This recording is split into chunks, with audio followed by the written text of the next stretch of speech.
I don't know a single person who's ever had their home searched by detectives, agents, whatever, no matter what the evidence showed. I don't know a single person who's gone through that experience and does not come out of it deeply, deeply, deeply bitter against the people who did that. And what you're seeing is, I think, a very human retribution campaign against all of the people that he's mad at or even thinks he's mad at. I think that's the nicest way I've ever heard that put in terms of excusing. But I would suggest that Trump, his original, before anybody had ever searched his house, was a locker up guy. He gave speeches in 2015. Like, he wanted to jail political opponents. He wanted to be the strong man. He always seems to have admired, he used to talk about Viktor Orban and Erdogan and Putin. Is this really a question of a guy who's been, emotionally scarred by law enforcement overreach? Because it doesn't feel that way. So 2 things. One, I joke with sources all the time. It is not 2025. It is 2016 part 9.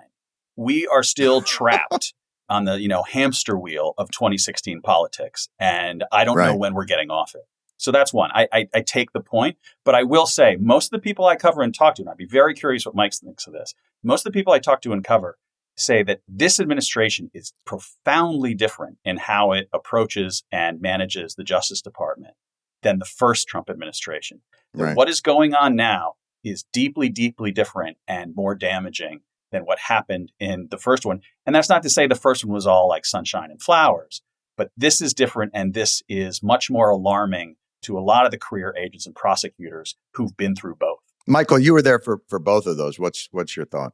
Yeah, so I think the main difference is that during the first Trump administration, you still had institutionalists being appointed to cabinet level positions. Jeff Sessions had been a U.S. attorney. William Barr had been an attorney general beforehand. They were certainly more aggressive on the right-wing side of things, and they were larger believers in the unitary executive theory than predecessors.